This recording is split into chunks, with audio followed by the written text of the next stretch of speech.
Welcome to Washington Arbitration Week 2021, second edition. And this is our last panel of Washington Arbitration Week.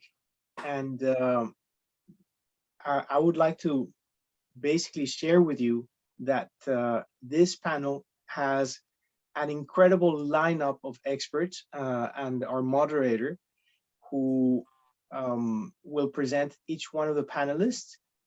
The only comment that I will give is that the name of this panel is called High Political Risk in Investment Arbitration, the case study of Venezuela. And given that that this particular case study has incredible experts both in the law and also knowledgeable experts concerning geopolitics, as well as international arbitration, but also with respect to damages and assessment of political risk and funding from one particular nationality, which is Venezuela. We are very proud to present a full panel of Venezuelans here. Some of them dual nationals, some of them not, etc. But it's an incredible panel, and I particularly feel very proud as a Colombian to have a fully on panel of Venezuelan in this Washington arbitration closure event. Before giving the floor to Eduardo Matison,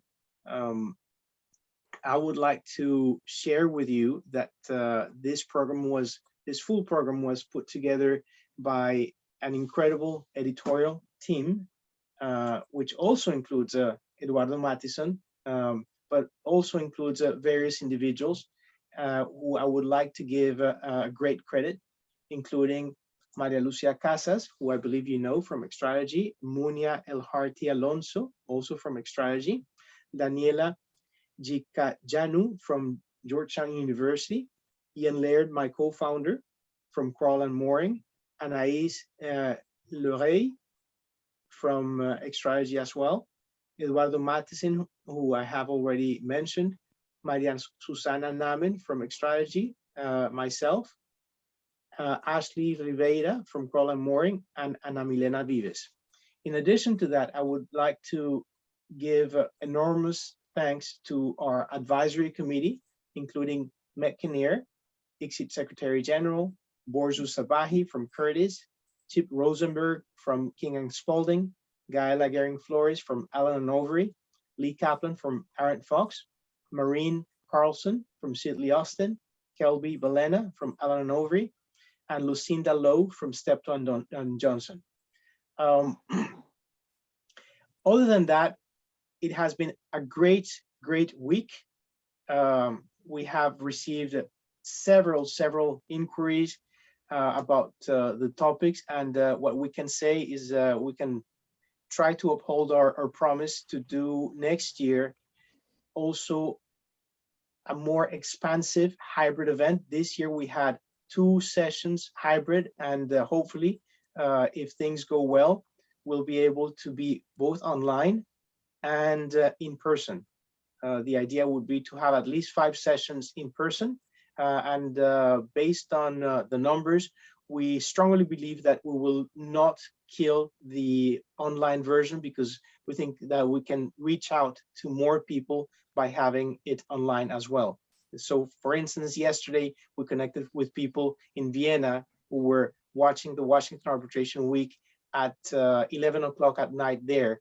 Damages experts were connecting with us at that time. We connected with people in Oslo, in Norway, in Africa, in India, and we want to keep that going. So with that, I will go on and introduce Eduardo Matison, who is an international associate at Crawl and Mooring at its International Dispute Resolution Group, and is based here in Washington, D.C.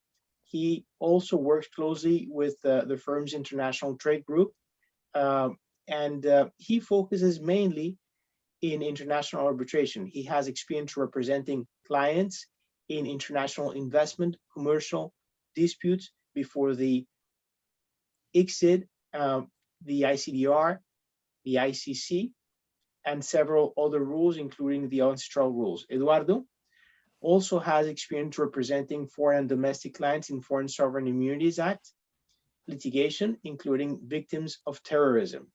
In his trade practice, he has experience assisting clients in Latin American countries on US economic sanctions, anti-money laundering, laws and regulations, export controls, customs regulatory, and investment-related issues. Also, concerning issues on anti-corruption. I can say that he's duly qualified in both in New York and Venezuela, and he's an active member of Prowls and Mooring Latin American practice. But more than that, Eduardo has been a force in this version of Washington Arbitration Week. He has been very active, providing ideas as to what we should be doing at a Washington Arbitration Week. And he of course, put together with some thoughts from Ian and myself, this panel, which is an incredible panel, hopefully useful for the case in Venezuela, but also useful for other countries that may entail high country risks. And with you, Eduardo, and his fellow panelists. Thank you. Thank you, Jose Antonio. Can you all hear me? Oh, good. Great. So thank you, Jose Antonio, for the introduction and for your kind words. I also want to congratulate you and Ian and Maria Lucia, Milena, and the rest of the Washington Arbitration Week team for putting together what has been definitely a very successful week. I'm aware of the enormous amount of work that it took to make this possible. So really well done. And of course, I want to thank everyone for joining us today for this interesting panel, yet Friday afternoon panel. So thank you for being there with us. And I am very excited to be here to moderate this panel, as Jose Antonio mentioned, titled High Political Risk in Investment Arbitration, the case study of Venezuela. It is a great honor really to be part of these 100% made in Venezuela panel, including myself. And I am joined by an all-star level pool of panelists today. I have with me Jose Ignacio Hernandez. He's a law professor at the Universidad Católica Andrés Bello in Caracas, Venezuela, and a fellow at Harvard Kennedy School and at the Universidad Castilla-La Mancha in Spain. He's also co-author of this book that I have with me on the defense of the rights and interests of Venezuela by the interim government of Juan Guaidó and their international organization. Also a good friend, Marisabel Pradilla. She is today with us. She's a global disputes associate at Jones Day in Washington, D.C. with extensive experience in investment and commercial arbitration cases. She's also co-founder of the Georgetown International Arbitration Alumni Group. And finally, we have Tomás Norgar. He's managing director and director of Latin American Investment Development at Gramercy. He was also a litigation associate at David Boies, New York for many years. So as you can see, we have a wonderful panel and all with different backgrounds and perspectives that will share with us today. And we have a lot of questions that we want to cover. It's not going to be easy. But before I go there, let me talk quickly about some logistics. First, we're going to leave time for questions at the end. If you have any questions, please put them in the chat and I'll be happy to share them with the panel at the end. And I understand that the conference has also reserved 15 minutes for breakout sessions, for a breakout session at the end, so we can have a more informal discussion. So please stay with us. So I'm just gonna jump right in, and I think Jose Ignacio is gonna laugh out loud based on what I'm gonna try, and immediately I will try to the impossible task of giving you a quick 2-minute recap of what the past couple of years have been in Venezuela and the current situation, particularly in the international disputes world. So I will try my best. And as many as you know, Venezuela is sadly suffering a major humanitarian crisis. And according to many, the worst that this hemisphere has ever seen.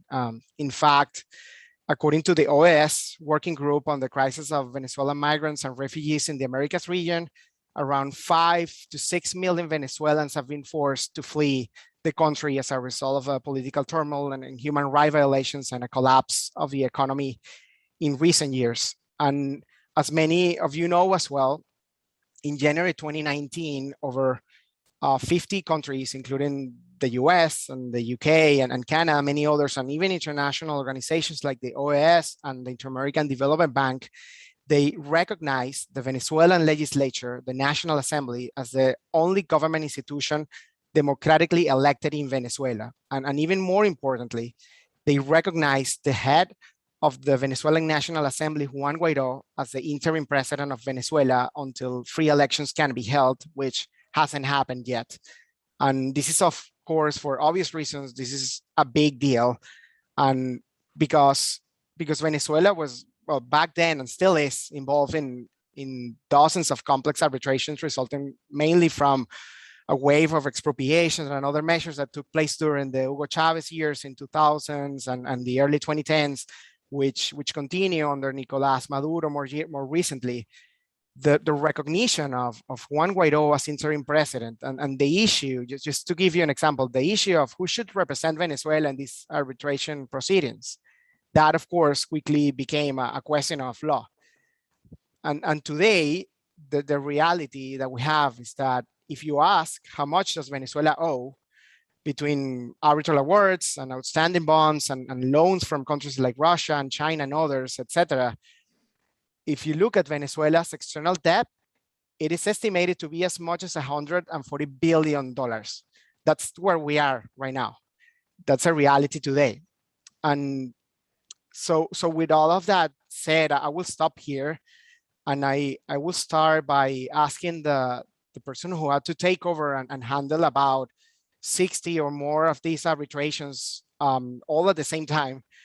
Jose Ignacio, in this context, what can you tell us about the current state of play in Venezuela and the facts on the ground? Well, first of all, thank you so much for the invitation, for being here. It's quite a pleasure, Jose Antonio Rivas. I appreciate the invitation, and of course, Eduardo, for your wonderful work today, and as well as Marisabel and Thomas.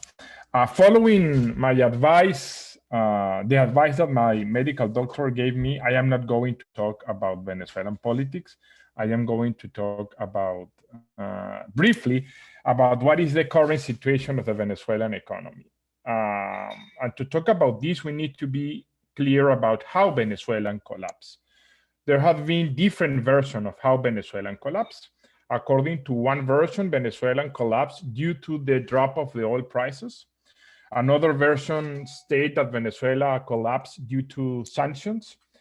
But the truth is that Venezuela collapsed as a result of what the economists call extractive economic institutions or predatory policies that destroy the market mechanism, destroy the oil industry, lead to a GDP collapse estimated in 80%, a collapse of imports, and as a result, an ongoing complex humanitarian emergency.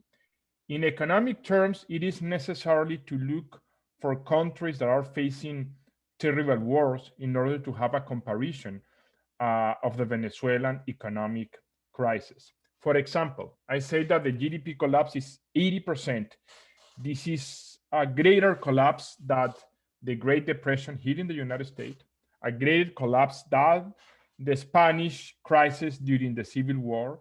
And if we want to compare another country that suffered a GDP collapse of approximately 80% of the economy, we should look into Germany during the Second World War. And of course, this is very interesting because one of the reasons that explain investors' claims is precisely due to the destruction of the market mechanism through expropriation and other similar measure. Not only Venezuelan economy collapsed, but as you said, Eduardo, Venezuela has a external debt that could be estimated in $140 billion. The republic debt could be estimated in $68 billion. the PDVSA debt could be estimated in $72 billion. And following the distinction between financial and non-financial debt, we could estimate that the financial debt is $107 billion, while the non-financial debt is $33 billion. Just to give you an example, an idea, an imagine of these numbers, the estimated values of Venezuelan asset abroad, including Citgo, PDVSA affiliate, everything, the estimated value is about $20 billion. That means that Venezuela is a country with an external debt of $140 billion, an external asset of only $20 billion. This is the dimension of the crisis that we are suffering. To end, we are looking right now in a sort of economic recovery in Venezuela. Some analysts are talking about the China model in Venezuela. But in my opinion, what is happening in Venezuela is that as a consequence of the collapse of the state, the centralized controls collapse, and now the government doesn't have any capability to destroy property rights. And as a result, there has been an increasing informal economy characterized by a de facto dollarization process. But this hasn't do anything with the China model, because the key of the China model was the introduction of market mechanism despite the authoritarian regime ruling China. But in Venezuela, we do not have market mechanism. We do not have inclusive economic institution. On the contrary, Venezuela is in the last rank of rule of law and economic freedom in the world. So simply what we are looking is a de facto process that will not provide the economic recovery that Venezuela needs to address the complex humanitarian emergency and this gigantic economic collapse, again, estimated in 80% of the GDP. Thank you, Jose Ignacio, and you mentioned so many interesting things coming from I mean, the gist that I can take is not that just the collapse of the economy, but beyond. I mean, it goes to the state as a whole. And you also mentioned the de facto dollarization process that is happening right now, and the lack of economic freedom as a whole, which I think is a perfect segue to my next question that I have for you, Marisabel. Can you tell us what's the current status for foreign investors with arbitral claims against Venezuela? Absolutely. Good afternoon, everybody. Before I start, just very quickly, thank you to Washington Arbitration Week and to Eduardo. I'm really humbled to be in this panel with all of you, Jose Ignacio, Tomas, and of course, Eduardo, who we go back for so many years. This is really interesting because as a Venezuelan, obviously, I followed this forever. And just hearing Jose Ignacio put it in those terms really, really shocks you still to the core, especially when you think about a country that is as resource rich as Venezuela is, and you look at what the assets abroad are and what the external debt is, and you ask me, what is the status of the foreign investors that have claims that either have succeeded or who are on the pipeline right now, and even the ones that are not still on the pipeline, and daunting, devastating. But I would bring that down a little bit from the more emotional aspect of this conversation to what the statistics that we have seen with respect to what investor state arbitration looks like in Venezuela under the Chavez and Maduro regime. And what we've seen is that in the last 10 to 15 years, and as Jose Ignacio was mentioning, as a result of the expropriatory policies, we have seen at least 50 cases filed for investor state arbitration alone. That does not count commercial arbitration cases that are also, some of them extremely large, into the billions of dollars. Now, of these cases, there is about 16 cases that are still open, pending. There are 3 cases that are in annulment proceedings that are very important cases, large cases that are facing issues of law that are extremely interesting. And I'll discuss those in a little bit. But one of the things that we're seeing, and it gives you what the status and what the thinking of foreign investors in Venezuela that have exited Venezuela is. In 2001, I've only been able to find one case that's been registered against Venezuela. So obviously the expropriatory policies have not stopped necessarily, and not everyone has already brought a claim. But this to me is an indication that investors are discouraged from bringing claims in this environment because precisely the uncertainty with whether they can be enforced, whether there are assets that can be attached and therefore their awards paid in the event that they win. We also have the issues that we see with respect to sanctions, not just in the US, but other places, but obviously more importantly in the US. And we'll talk about those a little bit more, I hope, in the panel. It's a really interesting conversation because it's a double-edged sword. It may in fact be helping Venezuela keep some of its assets until maybe some creative solutions or some restructuring can take place. But in terms of just sort of an introduction from my end with respect to foreign investors, I think obviously there is an aspect of being discouraged at the moment for bringing claims, but I think that is something that needs to be reconsidered, because unless you put yourself in that queue of potential claimants to be able to recoup your investment, you will not be taken into account when actual change happens.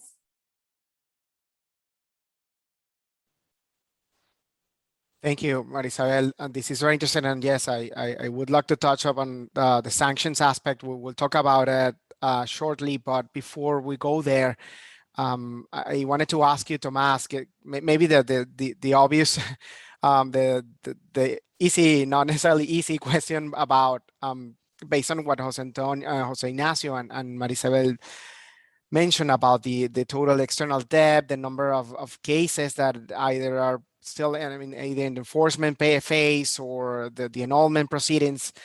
What's your view on these foreign investors? Are they going to be able to enforce these awards against Venezuela, or basically, in other words, what's your view? Do you think that they're gonna get paid, and by whom? Tomas, I think you're on mute. Can you hear us? Yeah. All right. Yes, it's sorry about that. It's a very good question, Eduardo, and well, thank you and all of the panelists. Thank you, Jose Antonio, for the invitation. Clearly, you've done a very good job in the context of this Washington Arbitration Week. Before I start answering that question, though, I just want to make a quick note, if and to the extent that this is being recorded or for future purposes, that whatever I say here should be taken, fundamentally as a personal opinion rather than the opinion of the institution that I work for, which is Gramercy Funds Management. It's a well-known asset manager focusing in Latin America, investments and emerging markets, and we do act as third-party funders. So, and obviously, I just wanted to make that note that any opinions are not necessarily the opinions of Gramercy. But having said that, I think that what you're asking, Eduardo, it's the same question, that it's the same issue that all claimants face when they are when they are at the brink of pulling the trigger and launching international proceedings against a sovereign, not necessarily against Venezuela only, but this is kind of like a more conceptual issue, whether I if I win, whether I'm going to be able to collect, and if so, how do we go about collecting? But also it's a question that many claimants face even after winning a case or winning or success or prevailing in arbitration proceedings. I think it's clear by the numbers that there's just simply not enough assets of the government to satisfy all the pending awards, and so that obviously represents a challenge. My personal opinion is that there, and I think the only way to look at this is to create your investment thesis around the fact that there's more, it's more likely than not that there will be some kind of restructuring or reorganization of Venezuela's public debt. At any point in time when this government or a future government decides to refinance its debt. So there's going to have to be very creative ways. People are going to have to put their heads together and create structures that allow for claimants to recuperate part of what they're owed.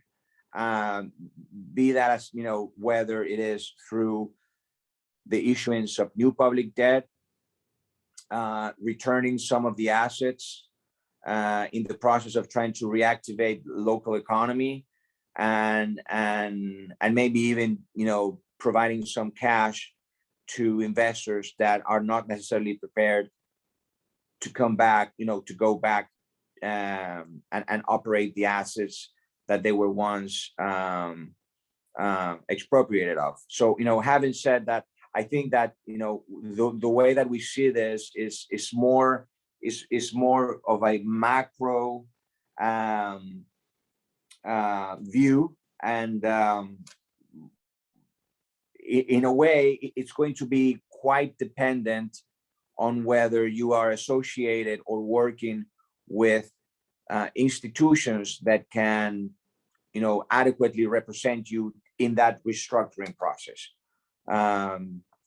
So it's a very difficult question to answer, and again, I think the short answer is this is going to have to be negotiated down the road if and when a new government wants to do some sort of refi. Thank you, Tomas. And yeah, this is very interesting, and based on the comments that you all have shared so far, what I see is that you have this group. I mean, you have basically like three groups, right? So you have award holders. You also have those who have launched their cases, and those groups 1 and 2, they have no choices. You have to keep pushing and try and hope to be in that part of that settlement, that macro settlement that you mentioned, Tomas. And then there's this third group that you will mention, Marisabel, and if you want to comment more on that, of those foreign investors who they haven't brought their claims yet, but their investments were either expropriated or severely affected by arbitrary measures, etc. Either, I mean, it could more likely under Maduro, but it could even go back to Chavez. What do you think, Marisabel? I mean, about these new investors? I mean, should they still consider international arbitration as an option? And if not, what other options do they have? Yeah, so I completely agree with Tomas's point with respect to the risk and with respect to the in order to get paid and in order for this to move forward when and if there's a new government, there needs to be a restructuring, and there needs, in my opinion, to be creative solutions as to how that restructuring is conducted. So with respect to investors who have a claim but have not brought that claim yet, to me, it depends. It's a very case-by-case analysis. There are is true. Some investors that maybe say, you know what, I am never going back to Venezuela. I just might no. But Venezuela is an extremely rich, resource-rich country. There is a lot of opportunities. There's a lot of money to be made, and especially once the economy begins to open. So for those investors that had investments in those type of industries, in those type of sectors, I think that the calculus is different, right? Because for me, the calculus is not just about, I mean, for most, those expropriations or the diminution of value of their investment has occurred already several years ago. In terms of accounting, most of them have already written this off in their books.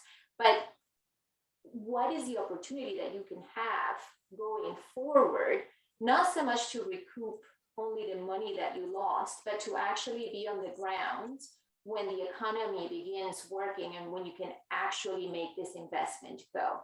Now, it's not as easy as saying that, because it's obviously when there's a transition from a government like this to an open government, there's always issues of corruption and misappropriation and things that happen, right? Because things are in flux and the rule of law is still being developed.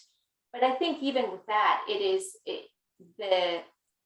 the fact that it is such a resource-rich country where there's so many opportunities in certain industries, I think it behooves a lot of these investors to consider the risk of going in with the arbitration, so that, as I said earlier, they can put themselves in that queue and actually have at some point a seat at the table in that restructuring process.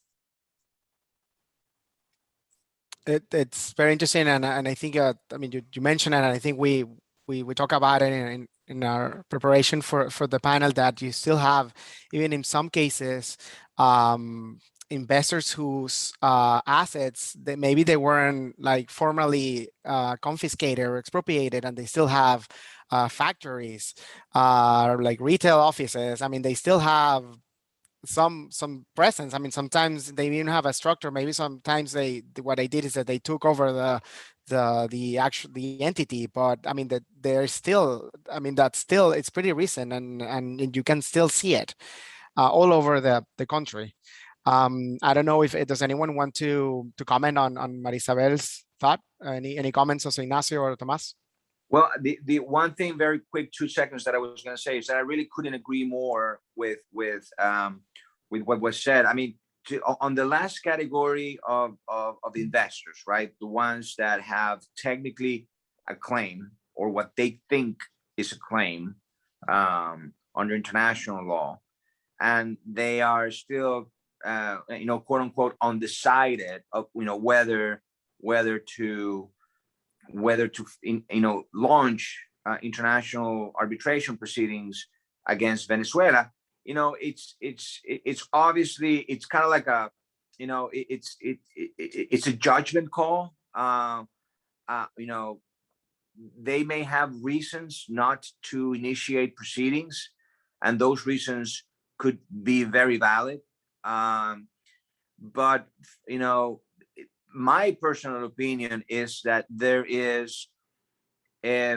it's going to be significantly more difficult for an investor to recuperate assets or to have a say or have a seat at the table when the restructuring happens, if they don't have a judgment on which they can rely, and on which then they can say, look, I am officially a creditor of the Republic of Venezuela. I don't think it's impossible to recuperate assets without it, but I do think that it's much more difficult to do it without one. And that obviously is going to depend on the particularities and the intricacies of the case and the situation of individuals, perhaps still living in Venezuela, and all sorts of meta legal considerations. That's very interesting, and yeah, I couldn't agree more with you, Tomas. Jose Ignacio, did you have any comments?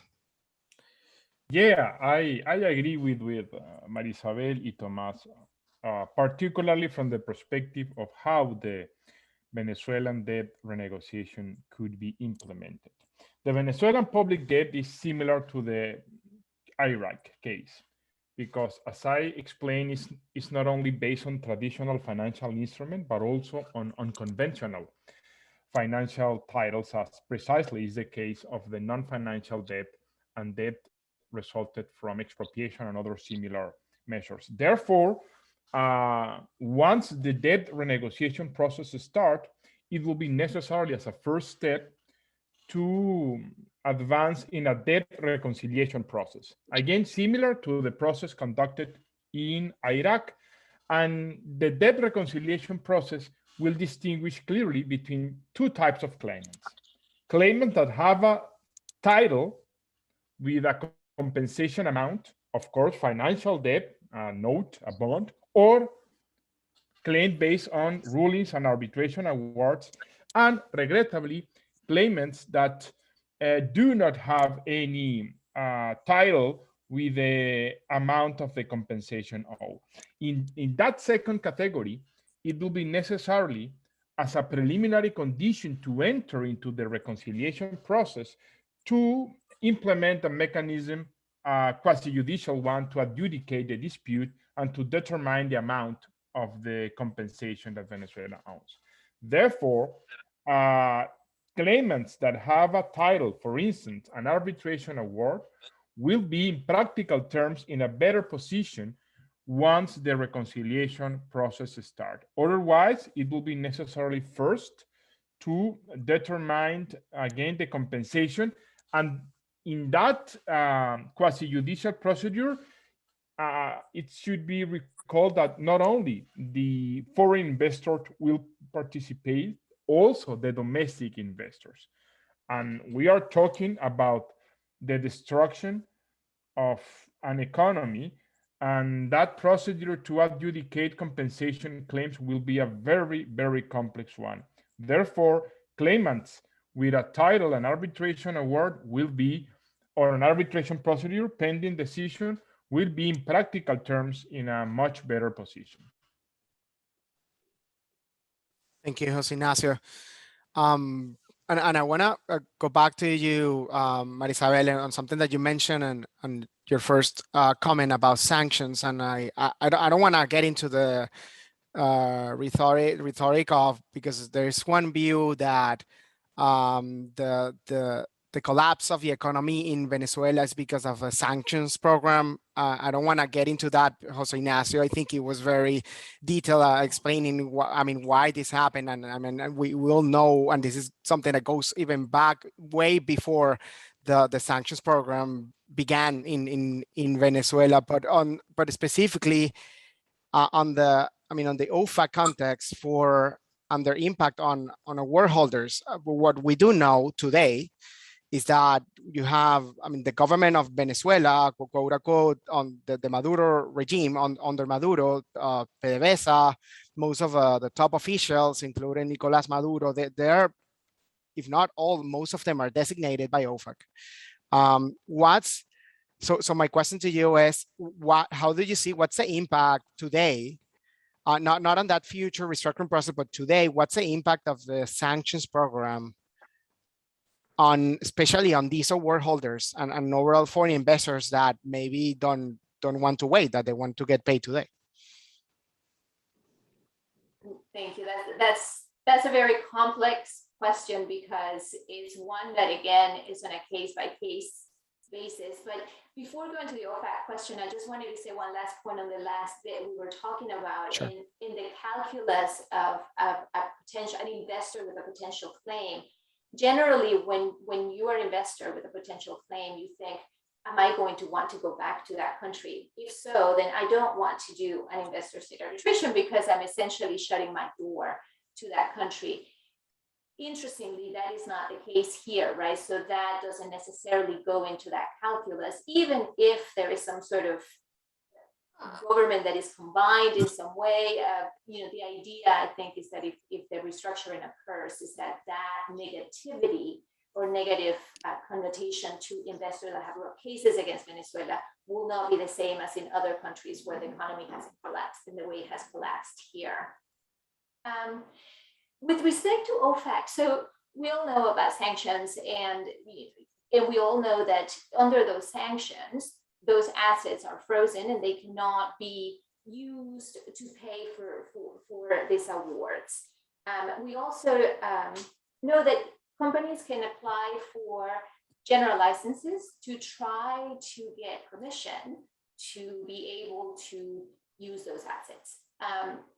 To my knowledge, and I have to do the caveat, I'm not an expert in OFAC or sanctions. So this is just from my research. I understand that the courts so far have said, look, the sanctions are what the sanctions are. So we will honor the award, but you will not get paid until you're not going to get something else from the court that says, if the sanctions are lifted, you will get paid, right? The court simply has said that the sanctions are what they are. You will or will not whenever they are lifted.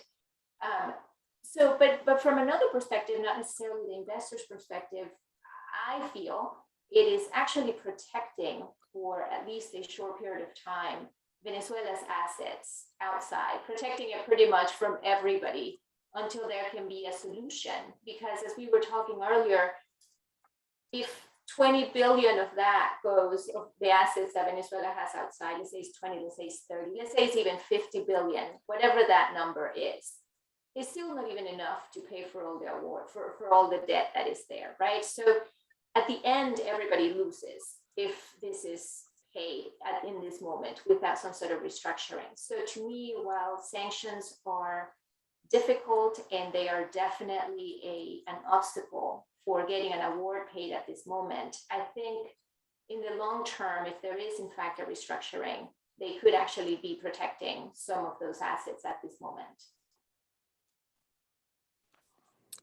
Thank you, Marcela. And it's interesting what you mentioned, and just for those who are not familiar with the sanctions program, the U.S. Treasury and OFAC indeed is able to issue licenses. They could be either general licenses that apply to a certain category of, I mean, if your activity is under the scope of that general license, you don't even have the need to report, I mean, that activity unless it involves money, of course, but it also gives the opportunity to investors or any companies dealing with the Maduro regime or any designated individuals or entities to also apply for specific licenses, and those could be granted by the U.S. government for sure. I don't know, Jose Ignacio, Tomás, do you have any comments on the sanctions component? Well, I mean, very quickly, I did. I mean, I fully agree with what has been said before. Yes, I mean, having a sanctions regime could, in a way, protect creditors, in a similar fashion that to say insolvency proceeding may protect, commercial creditors, right? In a regular insolvency proceeding in the U.S. So I think in that respect, it's positive. Having said that, it does have a huge impact in our business as a third-party funder, because everything needs to be looked at twice and thrice and four times over to make sure that we're not overstepping and we're not doing anything that could be interpreted as violating any of the sanctions. Obviously, it means additional cost for us as a third-party funder, but also it puts a serious hurdle in our ability to be able to say that we are going to contribute or help, or that the client is going to be able to reach a settlement with the sovereign, because effectively that door is closed. You know, it's something that from a business perspective is definitely detrimental. Although, you know, having said that, I do understand all the reasons behind the sanctions, and I couldn't say that I disagree with their implementation. Jose Ignacio, any thoughts? Yeah, briefly. As Tomas explained, there are several negative side effects of sanctions. One positive effect was obtained with the interpretation made by OFAC in December 2019, when OFAC concluded that executive orders prohibit any attachment or seizure against properties of the government of Venezuela in the United States, particularly regarding the PDV holding shares owned by PDVSA. And that is the current policy of the United States government that was recently confirmed when OFAC denied a license requested by Crystalex to advance in the breed of attachment. So sanctions are acting as an asset protection measure. This is another similarity with the Venezuelan case and the IRA case. However, it has not been necessary to rely on sanctions protections, because the defenses implemented by the Republic and PDVSA and also Citgo has deferred the most imminent risk. Not even Crystalex and Conoco, that are trying, as we all know, to enforce arbitral awards, that are in the first line, but not even those claimants poses an imminent risk, because the case at the Delaware court still has months ahead until eventually a sale process of PDV holding shares could be conducted. So we need to wait until the end of that process, approximately at the end of 2022, to look if sanctions effectively will prevent creditors to seize Citgo, because until now we only have an interpretation, and again a denial of a license that in any case cannot be implemented because there is still months ahead of the case at the Delaware court. And Jose Ignacio, let me ask you, changing topic slightly. I know we're getting closer to the Q&A session, but have you seen investors, and anyone feel free to jump in, have you seen any investors trying to find any like more creative ways, alternative to just going after Venezuela public assets? Yeah, recently several bondholders, one of the cases is Casa Express. They started a claim to seize block properties, but not from the government of Venezuela, but from other persons that have been sanctions due to their involvement in corruption and violation of human rights. This is, by the way, a similar strategy implemented by the victims of the FARC that were able to seize not only block properties of the government of Venezuela, but also block properties of third parties related to the Venezuelan corruption and pervasive kleptocracy. So that is an innovative way. Another innovative way is try to seize assets derived from kleptocracy. Because again, the main problem is that Citgo is, I think that is not the case, but still is a sort of magnet from creditors, because Venezuela doesn't have much asset abroad, and a very important portion of those assets are protected by the sovereign immunity. And beside of that, assets in the Caribbean and Europe has been seized, attached, or destroyed by Maduro's regime. Basically, the only valuable asset abroad is Citgo. But to be honest, Citgo has already too much problem with creditors in line and its own debt to try to be able to solve all the problems. So for sure, creditors will need to find an innovative way. And this idea, again, trying to attach block properties of third party and event parties and eventually trying to seize asset resulted from kleptocracy could be a very innovative way.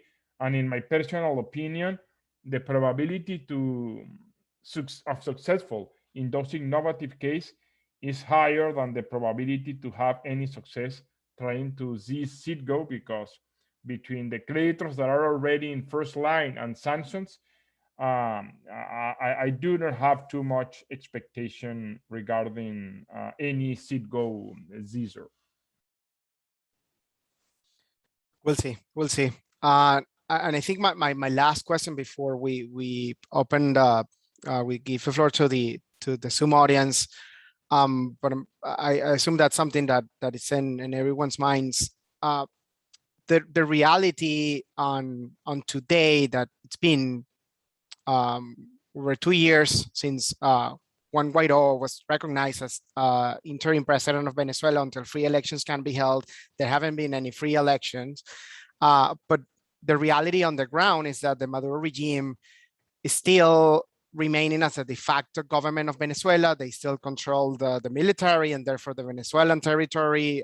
2 weeks ago, they show that still Maduro is totally free and able to pick to choose any governor of his convenience. He runs a parallel legislature and has complete control over all branches.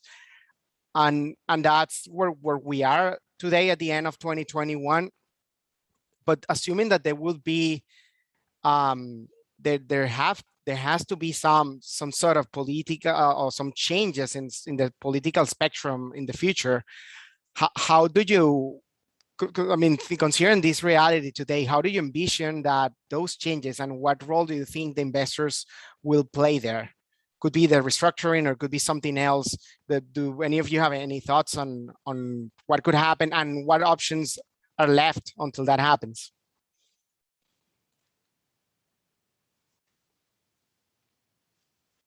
I don't know if it was an easy question. Come on. I don't know. Well, I will take that. I will break the ice. The end of usurpation was not achieved according to the 2019 plan. That's a fact. And it is necessary to think in another strategy. And this is one of the causes that explain the Mexico negotiations. But at the same time, Maduro has not improved its capability. Maduro is not in a better condition than in 2019, in my opinion. Maduro's regime is in a worse condition due to the increasing lack of legitimacy, not only related to the political crisis, but also with other conditions, such as the investigation opened by the Public Prosecutor Office of the International Criminal Court, and the several indictments against Maduro elites.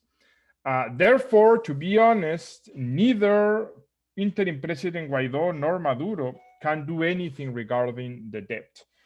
But both sides are aware that it is necessary to find a solution to stop the Venezuelan economic crisis, particularly regarding the oil sector.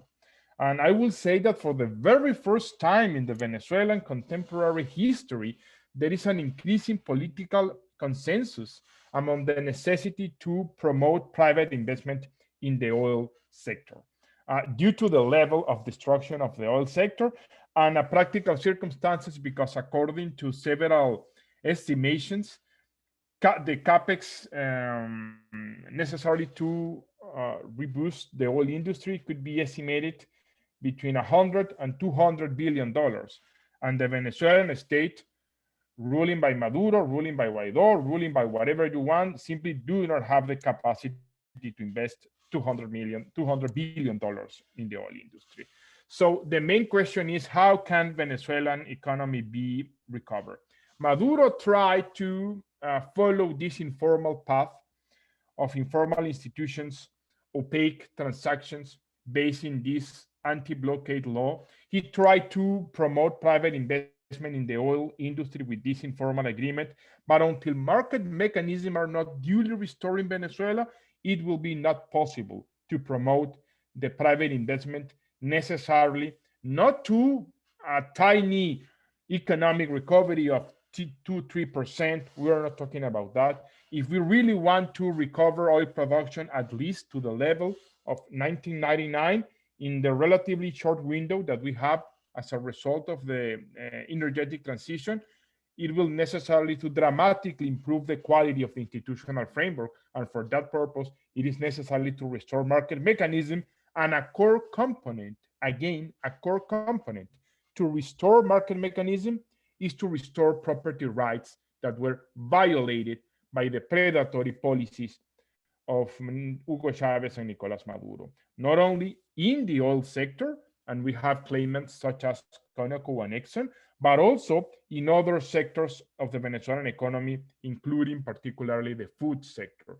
So this is why, in my opinion, foreign investors and generally speaking, private investors, they are in a relatively good position regarding other creditors because they can be compensated as a result of the policies implemented to recover Venezuelan economy. And for instance, I have been working for a while in a mechanism to promote the settlement of claims, investor claims, through public-private agreements that allows those investors to resume control over assets and recover them to boost the Venezuelan economy at the same time that the Venezuelan state pays the compensation owed to them. As you can see, this is a crucial moment, in my opinion, in Venezuela, and this is why the Mexico negotiations, among one of the points of agenda, include precisely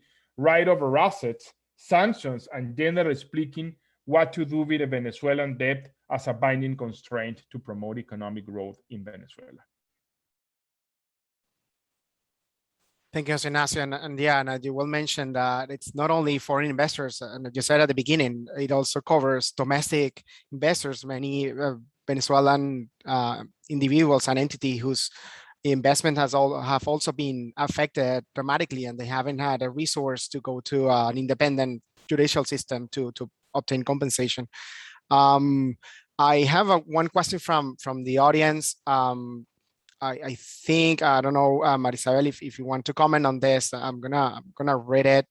What is the current role of the interim government of Venezuela in the arbitrations? Is it a respondent or more similar to an amicus? And what are the complications this could bring to the arbitrations and the enforcement of the awards? That's a great question, and one that is extremely difficult to respond to because it changes depending on what forum you are arguing it. So this is exactly another of the reasons why investors, not so much the ones that are already kind of in it, that have brought investments already, investors in arbitrations already, but those that are thinking of bringing them, this has added a whole layer of difficulty for determining who is respondent, who is the representative of respondent, and who decides who that representative is, right? So in what I have seen, when you're looking at courts making this determination, both in the US and the UK, they've tended to rely on the political questions sort of doctrine, not so much in the UK, but the idea that who the representative is a political issue, is not necessarily a judicial issue, and therefore, depending on who the government has recognized in that particular jurisdiction, is who the representative is. But arbitral tribunals are not necessarily doing that, right? Arbitral tribunals are, by and large, deciding this is a question we can take on, and they've taken on that question, and the results of that have been varied, to say the least. And so who the representative is an open question, depending on the case and your tribunal, if you're an investor-state arbitration, depending on the history of the case. In one case, the tribunal said, well, we don't, there's all this historical background. We don't want to change what's been happening, and therefore we're going to continue with this particular side as being the representative. In one question that hasn't arisen yet, but is something that I have brought up in our internal conversations that I share with the audience as well, is what would happen in annulment if this is contested or challenged as outside of the jurisdiction of the tribunal to determine who the representative is, right? We know that the tribunal can determine for sure who the parties are, but this is a question that goes beyond just merely a nationality determination, right? This includes a political decision, a political issue. Jose Ignacio or Tomas, any comments, any thoughts? Tomas, I think you're on mute. I'm not sure if you're, yeah. So the one thing very briefly that I was going to mention is, I mean, yeah, look, I agree that the question of who is the representative of Venezuela in the context of these international arbitration proceedings is complex. It's a complex one, but it doesn't really. I don't think that it is one that it is up for the claimant to respond or necessarily figure out. In my experience, the position that has been taken, the position that claimants have taken is, I don't care who is the representative. If push comes to shove, I'm going to treat both the procurador in Venezuela and Guaidó's procurador equally the same. And I'm not going to be, trying to push one out of the proceedings. I'm going to let the tribunal make that decision, because as a claimant, one thing that you also don't want to do is to give the Republic of Venezuela additional arguments to seek annulment. So you definitely don't want to be in a position where Venezuela could argue that they didn't have due process, for instance. So in a way, it kind of like it's a little bit of a moot question and more of a like an inconvenience for the purposes of the tribunal. I understand and I appreciate that it's very important for the Guaidó administration and also for the Maduro administration, but for the purposes of claimant and third-party funders, it's more, it's a little bit irrelevant.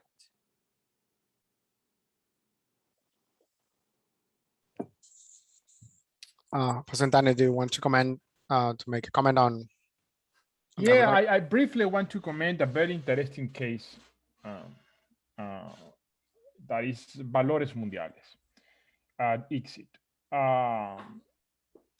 Before the U.S. courts, the position was absolutely clear, based on the one voice doctrine, and the position was that only the interim government has the right to represent Venezuela. And at some point, claimants even go directly to serve the government of Venezuela through the interim government. But the problem in arbitration was more complex. And in one case, Valores Mundiales, an annulment commission decided that the government of Venezuela was Maduro, not Guaidó. In my opinion, that was a wrongful decision, because, as Maria Isabel explained, the government recognition is a political question, not a de jure question. And therefore, arbitration tribunals and annulment commissions doesn't have the power or jurisdiction to decide that question. But in any case, in this particular case, Valores Mundiales, the annulment commission decided that only the government of Venezuela should be allowed as representative of Venezuela. Then Maduro abandoned the case, the stay of the award was lifted, and the creditor resume the procedure before the DC court, the Washington DC court, for the enforcement of the award. And only the interim government was able to represent Venezuela, and the defense of the government of Venezuela in that case was, I was excluded from the annulment procedure, and this is a disorder, because according to the one voice doctrine, there could be only one government of Venezuela. It doesn't make any sense that you have a government of Venezuela in arbitration awards, in arbitration procedures, and then another government of Venezuela in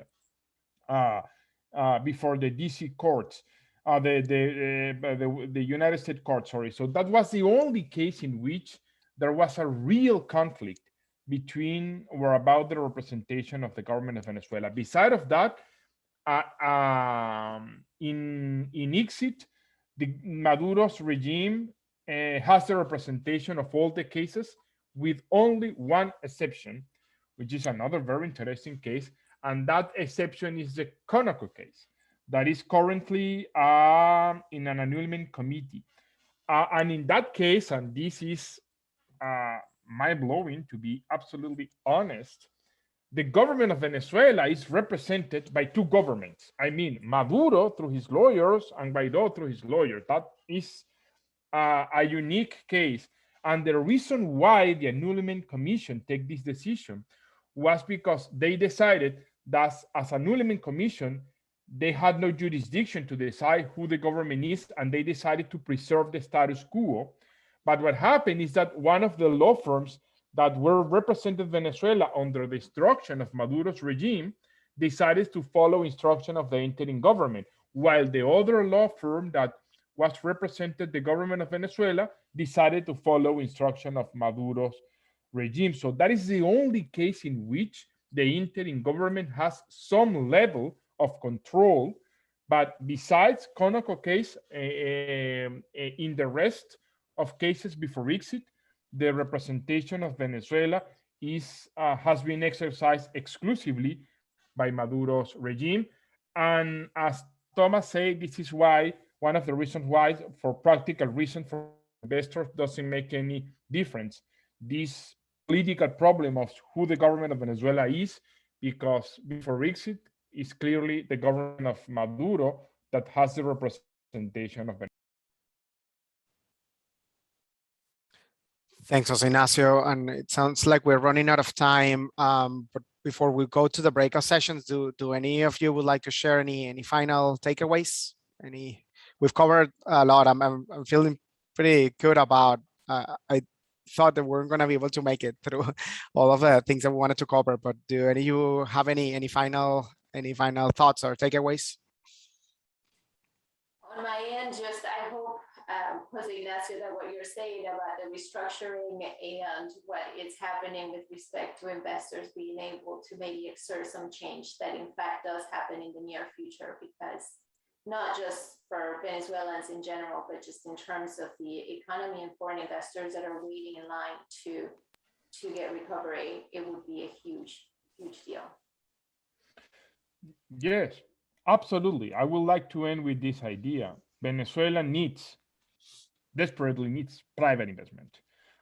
And private investors required, as any other investors, market mechanisms. And this is something that Maduro regime cannot provide. This is why the economic recovery of Venezuela will need to achieve a political agreement to restore market mechanism, restore property rights, and create the proper conditions to promote domestic and foreign investment in Venezuela, because the economic recovery of a country that has lost almost 80% of its GDP will demand high levels of investment. And again, this is something that needs market mechanism and therefore political stability. Well, with that, I want to thank you again for your time. What it was a very interesting discussion. I really enjoy it, and I hope that we continue this discussion in the future. And I want to thank you again, everyone, for joining us today. And with that, back to you, Jose Antonio.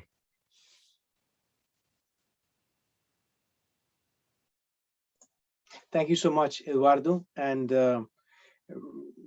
congratulations in the order that I see you, Maria Isabel.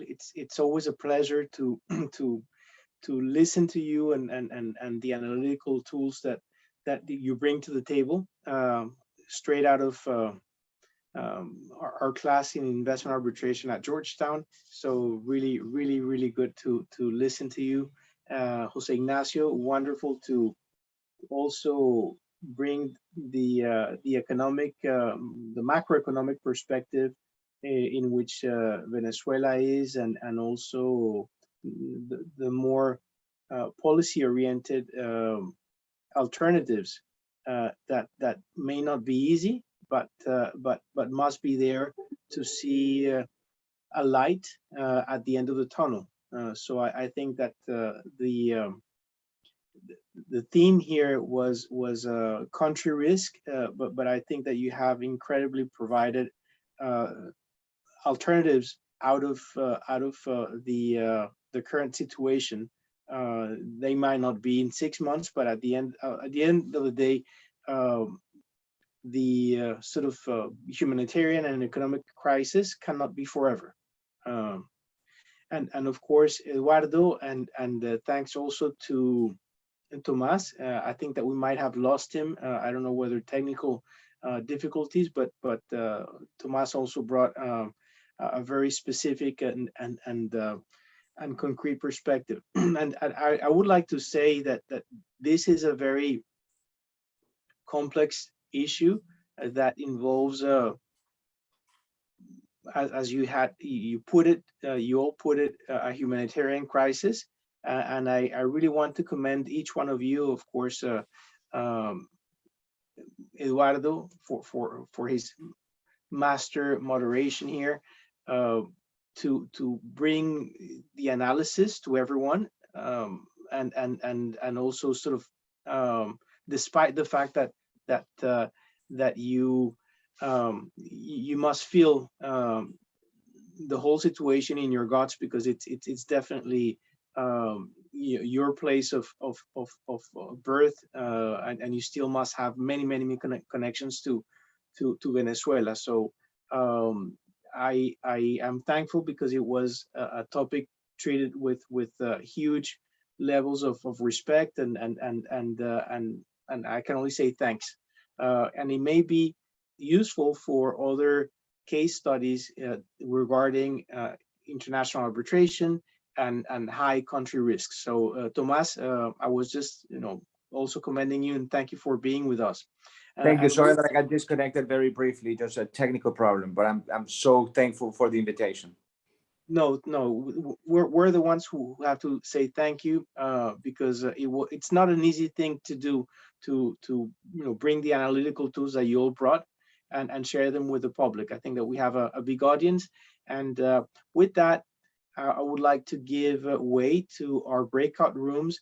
We would ask you that you remain online, and we're going to send you to the various breakout rooms. Make sure that you hit the accept button, because otherwise you'll stay in the main room.